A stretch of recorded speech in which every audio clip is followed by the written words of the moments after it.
ഡെന്നി, മോനിത് എവിടെ പോവാ? ഈവനിങ് കാറിൻ്റെ കീയും എടുത്ത് പുറത്തേക്ക് നടക്കുമ്പോൾ വല്യമ്മച്ചി ചോദിച്ചു. അത് വെറുതെ വീട്ടിലിരുന്ന് ബോറടിക്കുന്നു. ഒറ്റയ്ക്കല്ലേ മോനെ, സ്ഥലങ്ങളൊന്നും അറിയില്ലല്ലോ. ഓ, അതൊന്നും സാരമില്ല എൻ്റെ വല്യമ്മച്ചി. അവൻ പുറത്തേക്ക് നടക്കുന്ന കൂട്ടത്തിൽ തലചരിച്ച് അകത്തേക്ക് നോക്കി. നീരജ നിഷമോൾക്കൊപ്പം ഉണ്ട്. അവർ കൂട്ടായി. പോയിട്ട് രാത്രിക്ക് മുന്നേ ഇങ്ങ് എത്തണം. ഓക്കെ, അമ്മയോട് പറഞ്ഞേക്ക്. അവൻ്റെ കാറ് പുറത്തേക്ക് പോയതും വല്യമ്മച്ചി തിരിഞ്ഞ് റൂമിലേക്ക് കയറി. മുംബൈ നഗരത്തെ പോലെ തിരക്കില്ല, ശാന്തമായ അന്തരീക്ഷം. സ്റ്റീരിയോയിൽ നിന്ന് ഒഴുകിയിറങ്ങുന്ന പ്രണയഗാനം. ഡെന്നിയുടെ കൈകൾ സ്റ്റിയറിങ്ങിൽ താളം പിടിച്ചു. ഹൃദയത്തിൽ അവളുടെ തിളങ്ങുന്ന കണ്ണുകൾ. എന്തൊക്കെയോ തോന്നുന്നു. ആദ്യമായി എന്നിൽ നിറയുന്ന അനുഭൂതി. ഇതേവരെ ഇങ്ങനെയൊന്നും ഡെന്നിക്ക് തോന്നിയിട്ടില്ല. എല്ലാം നീ കാരണാ കൊച്ചേ. ഹോ, ഓപ്പോസിറ്റായി വന്ന ബുള്ളറ്റ് കാറിൽ ഒന്ന് ഇടിച്ചു മറിഞ്ഞു. ഷിറ്റ്, ഓരോന്ന് വന്ന് കയറിക്കോളും. അവൻ പുറത്തേക്ക് ചാടി ഇറങ്ങി. റോഡിൽ കൂടി നടന്നു പോയവരും കടയിൽ നിന്നവരും ഓടി വന്നു. ഒരാളവനെ താങ്ങി പിടിച്ചെഴുന്നേൽപ്പിച്ചു. കുഞ്ഞേ കുഞ്ഞേ, മാറിയ ചേട്ടാ, ഹോസ്പിറ്റലിൽ എത്തിക്കാം, ഡെന്നി വെപ്രാളത്തിൽ പറഞ്ഞു. ദേ, ഇവനാ റോങ് ആയിട്ട് വന്നത്. നിനക്കെന്താടാ, കണ്ണ് കണ്ടൂടെ? ഞാൻ പോലീസിൽ കംപ്ലൈൻറ്റ് ചെയ്യും. ഡെന്നിയുടെ നേർക്ക് അവൻ വിരൽ ചൂണ്ടി. അടിച്ച് നിന്റെ കരണം പുകയ്ക്ക് ഞാൻ, പറഞ്ഞേക്കാം. വെളിവില്ലാതെ വണ്ടിയിൽ വന്ന് ഇടിച്ചതും പോരാ. ഓ, എന്നാ അടിയടാ, കാണട്ടെ. ഷർട്ടിൻ്റെ കോളറിൽ കുത്തിപ്പിടിച്ചതും ഡെന്നിയുടെ കൈ അവൻ്റെ കവിൾത്തടത്തിൽ ശക്തിയിൽ ഉയർന്നു താഴ്ന്നു. ഇതും കൂടി ചേർത്ത് കംപ്ലൈൻറ്റ് കൊടുക്ക്. പേര് ഡെന്നി സാമുവൽ. അയ്യോ, വാക്ക് തർക്കം വേണ്ട സാറേ, ഇവിടെ പതിവാ. ഈ ചെക്കന് ഇത് സ്ഥിരം പരിപാടിയാ. എന്നും ഈ പരുവത്തിലാ വണ്ടി ഓടിക്കാറ്. പിന്നെ പറയണോ, ആരേലും നെഞ്ചത്ത് ചെന്ന് കയറും. ഇവിടെ അടുത്തുള്ള പയ്യനാ, ഞങ്ങൾക്കെല്ലാം അറിയാം. സാറ് പോയിക്കോ. ഒന്ന് അമർത്തി മൂളിക്കൊണ്ട് ഡെന്നി അവനെ രൂക്ഷമായി നോക്കി. എന്നെങ്കിലും നിന്നെ എൻ്റെ കയ്യിൽ കിട്ടും. ഈ അടിക്ക് പകരം വീട്ടും ഞാൻ. ഓ, കാത്തിരുന്നോളാം. ഡെന്നി കാറിലേക്ക് കയറി. ഗേറ്റ് കടന്ന് അകത്തേക്ക് വരുന്ന അവൻ്റെ ബുള്ളറ്റിൻ്റെ ശബ്ദം.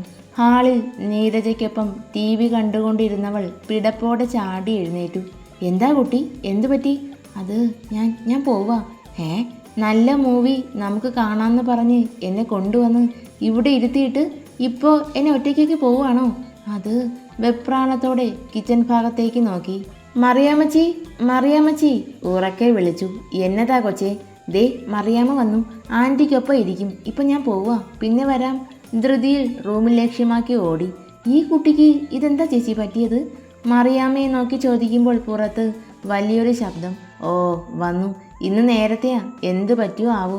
മറിയാമ്മ പിറുപിറുത്തു. സൂസനും ഐസക്കും സക്രിയയും പുറത്തേക്ക് നടന്നു. പിന്നാലെ നീരജയും മറിയാമ്മയും. ബുള്ളറ്റ് സ്റ്റാൻഡ് വീഴാതെ നിലത്ത് ചരിഞ്ഞു കിടപ്പുണ്ട്. അയ്യോ, എടാ മോനെ, ഇതെന്തു പറ്റി? മറിഞ്ഞു വീണോടാ മക്കളെ? സൂസൻ ഉച്ചത്തിൽ കരഞ്ഞു. മകൻ്റെ നെറ്റിയിലെയും കൈമുട്ടിലെയും മുറിപ്പാടിലേക്ക് നോക്കി. ഇത് പുത്തരിയല്ലല്ലോ. നിനക്കെന്നും ഇങ്ങനെ കരയാൻ കണ്ണുനീരെവിടുന്നാ സൂസൻ?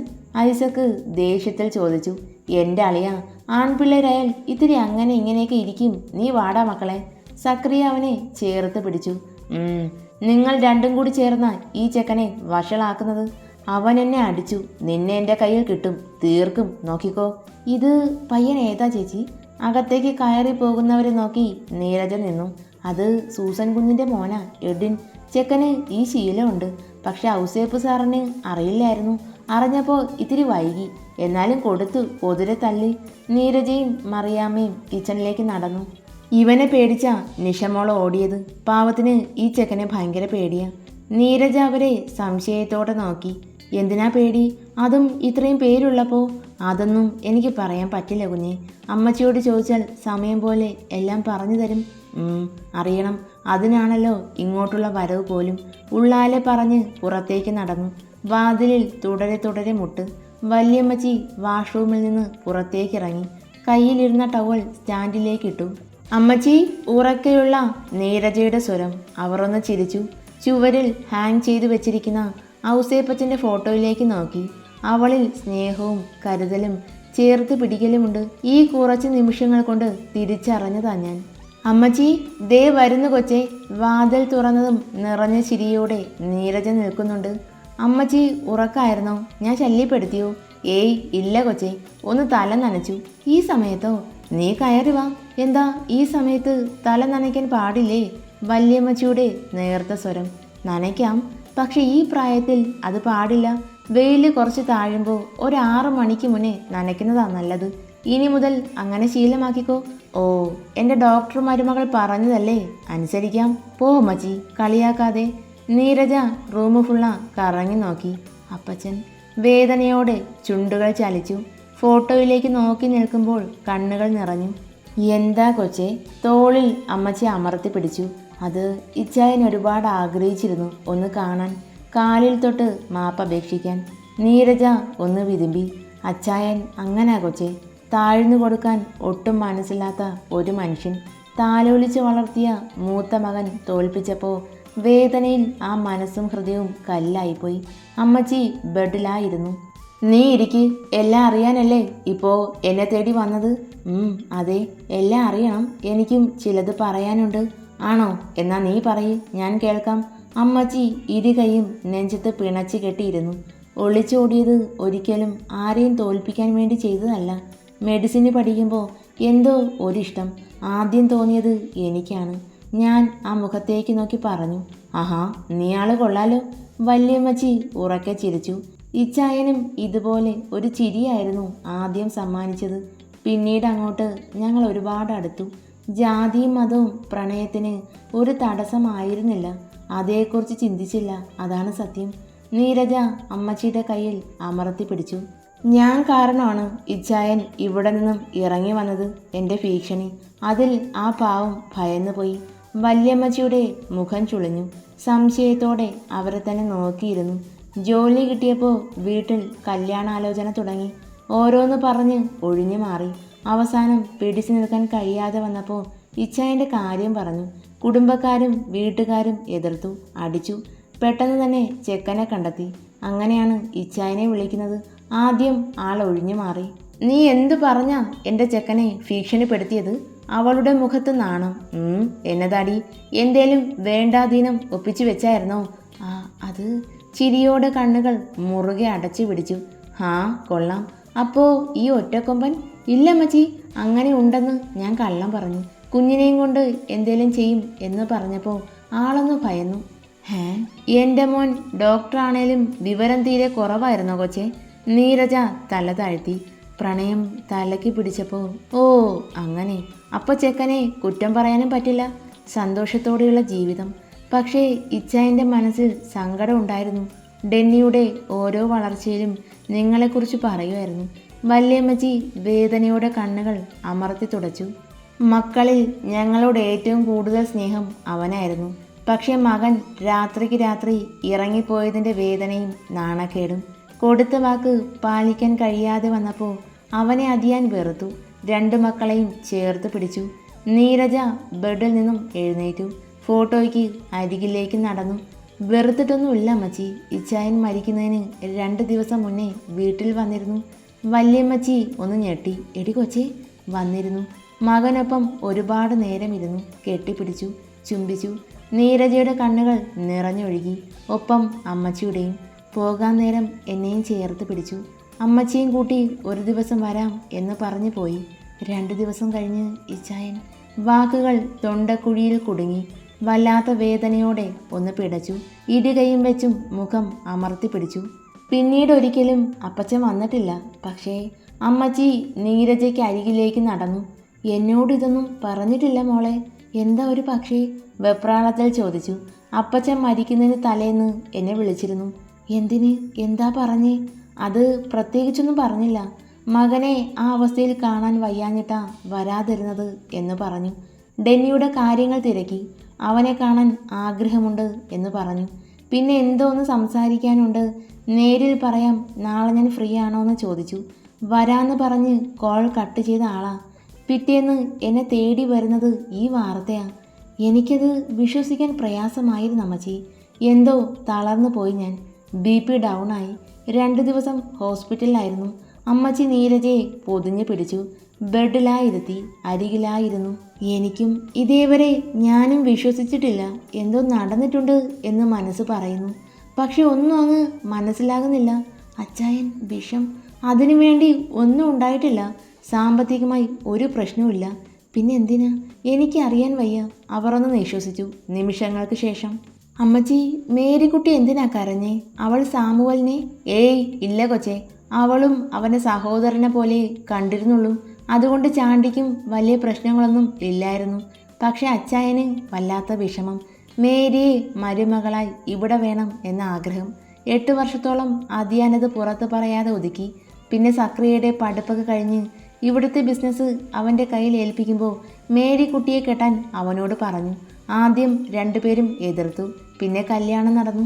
നീരജയുടെ മുഖത്ത് ഒരു തിളക്കം. സമാധാനമായി. ഞാൻ കാരണമാണോ അവൾ കരഞ്ഞത് എന്ന് ഓർത്ത് പേടിച്ചു.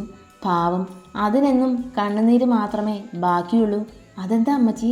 കല്യാണം കഴിഞ്ഞ് 2 വർഷമായിട്ടും കുട്ടികളുണ്ടായില്ല. നാട്ടുകാരും വീട്ടുകാരും ചോദിക്കാൻ തുടങ്ങി. അതിനിടയ്ക്ക് ചാണ്ടിയും മരിച്ചു. ഹോസ്പിറ്റലിൽ ചെക്കപ്പ് നടത്തിയപ്പോൾ സക്രിയയ്ക്കാ പ്രശ്നം. ഗുളികകളൊക്കെ കഴിച്ചു, ഒരു രക്ഷയില്ല. മേരിക്കുട്ടിക്ക് ഒരു കുഞ്ഞ് വേണം. പാവം, അവൾക്കും ആഗ്രഹം കാണില്ലേ? അങ്ങനെ അനാഥാലയത്തിൽ നിന്നും ഒരു പെൺകുഞ്ഞിനെ ദത്തെടുത്തു. അന്ന് നിഷാനിക്ക് 2.5 വയസ്സ് അടുപ്പിച്ചുണ്ടായിരുന്നു. സക്രിയയ്ക്ക് അത്ര ഇഷ്ടമായിരുന്നില്ല. പിന്നെ അപ്പച്ചൻ്റെ നിർബന്ധം. മോൾക്ക് മേരിയെ വലിയ ഇഷ്ടം. പക്ഷെ അതിനേക്കാൾ ഇഷ്ടം അച്ചായനോടാ.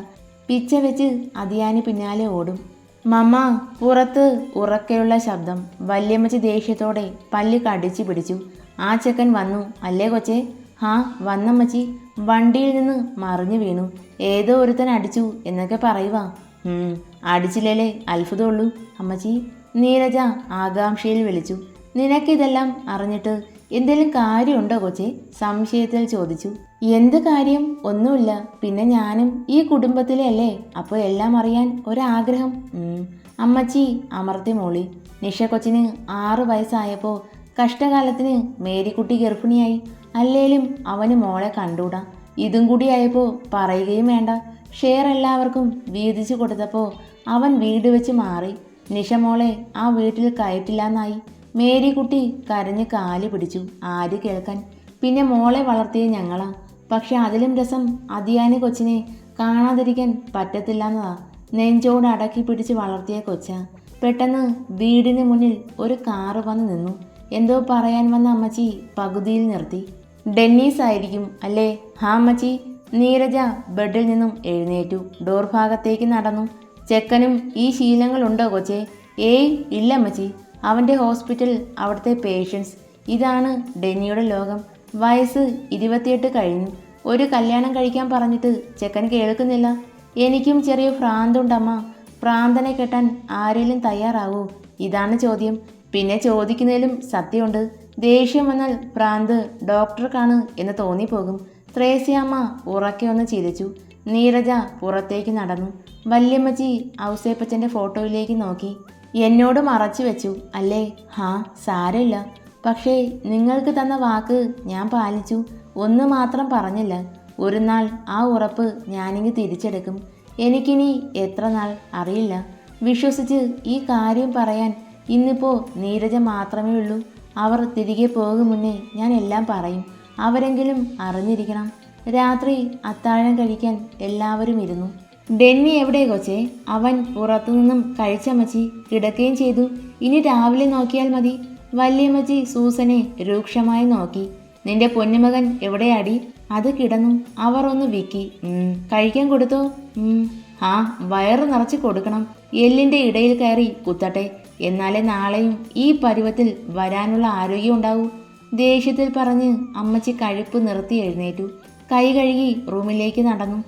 മോള് പോയി കിടന്നോ, ഞാൻ കഴുകിക്കൊള്ളാം. സിങ്കിൽ കിടന്ന പാത്രങ്ങൾ കഴുകി അടുക്കി വെക്കുന്ന നിഷയെ നോക്കി മറിയാമ്മ പറഞ്ഞു. എന്താ, ഞാനും കൂടി ചെയ്താൽ? സംസാരിച്ചും പറഞ്ഞും കിച്ചൺ തുടച്ച് വൃത്തിയാക്കി. ഹാ, നീ ഇവിടെ ഉണ്ടായിരുന്നോ? കുറച്ച് വെള്ളം വേണം. ജഗ് നിഷയ്ക്ക് നേരെ നീട്ടി. തിരിഞ്ഞു നടന്നു. ആൻറ്റി വെള്ളം? ഓ, എനിക്കിനി സ്റ്റെപ്പ് കയറാൻ വയ്യ. നീ തന്നെ എഡിൻ്റെ റൂമിലേക്ക് വെച്ചേക്ക്. നിഷയുടെ മുഖം ഒന്ന് ചുവന്നു. പേടിയോടെ ശരീരം വിറച്ചു. അയ്യോ, ഈ സമയത്ത് ഒന്നാമത് ആ കൊച്ചൻ. ദേ, അടുക്കളക്കാരി അവിടെ നിന്നാൽ മതി. വീട്ടുകാര്യത്തിൽ തലയിടണ്ട. ദേഷ്യത്തോടെ സൂസന്റെ ചൂണ്ടുവിരൽ മറിയാമ്മയ്ക്ക് നേരെ നീണ്ടു. അവർ വേദനയോടെ കിച്ചണിന് അകത്തേക്ക് നടന്നു. അവൻ നല്ല ഉറക്ക. ചെക്കൻ ഉണരുമ്പോൾ വെള്ളമില്ലിൽ ഭൂകമ്പം നടക്കും. പിറുപിറുത്തുകൊണ്ട് സൂസൻ റൂമിലേക്ക് കയറി. കർത്താവേ, വിറയലോടെ സ്റ്റെപ്പുകൾ കയറുമ്പോൾ അവർ ചിരിയോടെ വാതിൽപ്പടിയിൽ നിന്നു. എന്നും അവൻ്റെ കയ്യിൽ നിന്ന് വഴുതി പോകുന്നതല്ലേ, ഇന്നെങ്ങനെ രക്ഷപ്പെടും എന്നെനിക്കൊന്ന് കാണണം. ഇവിടെ നിന്ന് പോകുമ്പോൾ നീ ഞങ്ങൾക്കൊപ്പം എഡ്വിൻ്റെ പെണ്ണായി വരും. വരുത്തിക്ക് ഞാൻ. ഇന്നവൻ ആരാണെന്ന് നീ അറിയും.